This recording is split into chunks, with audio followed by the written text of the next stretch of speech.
These are your morning church notes.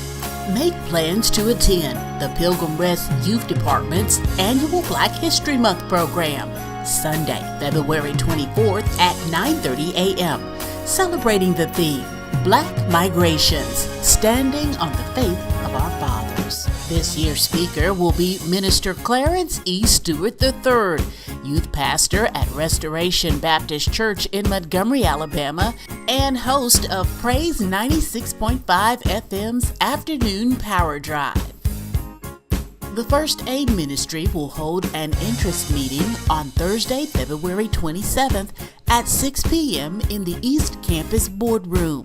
All members who are interested in being part of the First Aid Ministry and using the gift of healing to help others are invited to attend. For more information, call Natalie Warren at 334-328-2793. Get ready for Pilgrim Rest Spring Revival, March 13th through the 15th at 7 p.m. nightly. Come get refreshed with an exciting word from Reverend Chris Erskine, operational pastor for the Bethel Missionary Baptist Church, Pratt City, Alabama. Black Migrations, Freedom in Fort Mose. You've heard of the town of Rosewood and Greenwood, Oklahoma, home of Black Wall Street, but you probably have never heard of an important settlement created by the Spanish that was a haven for blacks who migrated there in the 1700s.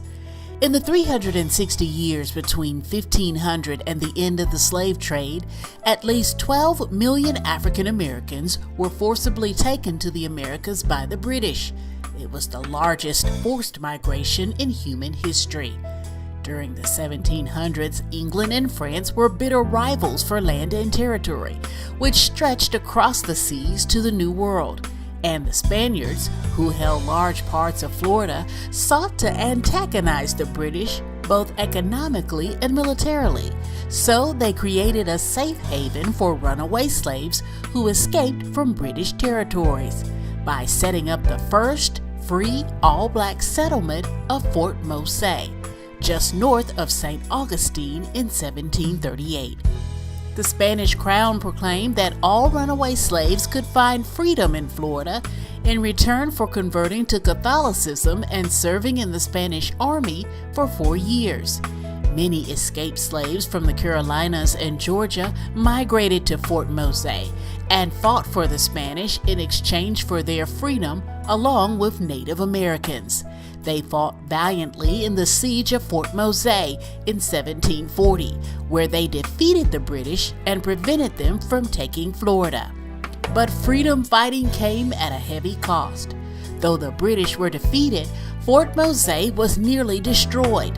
More than 3,000 free blacks and Native Americans were forced to relocate, and many fled to Cuba, the Bahamas, and Mexico when the British returned some years later and ultimately took most of East Florida.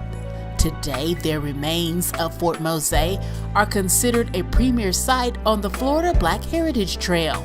The memory of the slaves who lived as free men is reflected in the rich African influences found in Cuba, Mexico, and throughout South America to this day.